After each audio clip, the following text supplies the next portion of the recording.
নমস্কার, হোমকুক গীতা চ্যানেলে আপনাদের সকলকে স্বাগত। আজ আমি আরও একটি রেসিপি নিয়ে চলে এসেছি। আজ আমি বানাবো রুই মাছের কালিয়া। সবসময় তো আর রুই মাছের ঝোল খেতে ভালো লাগে না বলুন, তাই একটু অন্য রকমভাবে রেসিপিটা বানাবো। এখানে নিয়ে নিয়েছি রুই মাছ।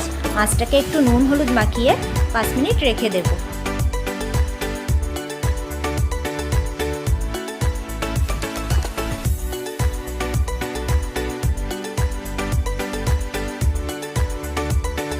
একটা কড়াই বসিয়ে তাতে দিয়ে দিচ্ছি পরিমাণ মতো সর্ষের তেল। তেলটা গরম হয়ে গেলে আমি এক এক করে মাছগুলোকে ছেড়ে দেব। মাছগুলোকে উল্টে পাল্টে লাল করে ভেজে নেব। মাছটাকে এখানে একটু কড়া করেই ভাজতে হবে।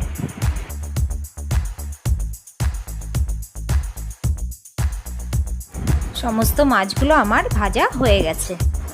আমি আরও একটু সর্ষের তেল দিয়ে দেব। তাতে ফোড়নে দিয়ে দেবো গোটা জিরেটা একটু নাড়াচাড়া করে দিয়ে দেবো একটা শুকনো লঙ্কা আর 2টো তেজপাতা। ফোড়নটা একটু ভেজে নেব।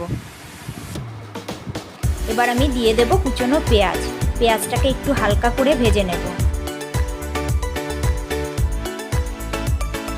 এবার আমি দিয়ে দেব টমেটো বাটা ভালোভাবে নাড়াচাড়া করে এবার আমি দিয়ে দেবো এতে পেঁয়াজ আর টমেটো বাটাটা নাড়াচাড়া করে এর আমি জলটা শুকিয়ে নেব।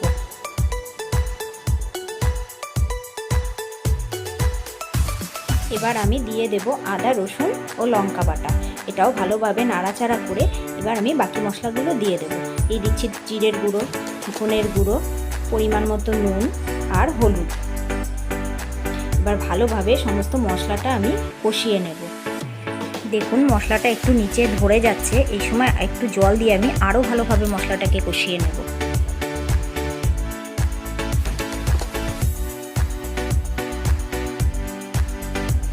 এবার আমি দিয়ে দেব গরম মশলার গুঁড়োটা দিয়ে ভালোভাবে নাড়াচাড়া করে নেব। মশলাটা কষানো হয়ে গেছে, তেল ছেড়ে দিয়েছে। এবার আমি দিয়ে দেব পরিমাণ মতো জল, ভালোভাবে মিশিয়ে দেব। এবার আমি ঝোলটাকে ফুটতে দেব। ঝোলটা ফুটে গেছে, এবার আমি দিয়ে দিচ্ছি ধনেপাতা কুচি। আমি আরও একবার ভালোভাবে সব কিছু মিশিয়ে দেব।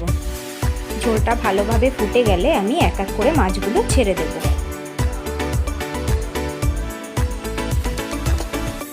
মাছের সাথে আমি ভালোভাবে ঝোলটাকে ফুটিয়ে পুরো টানিয়ে নেব।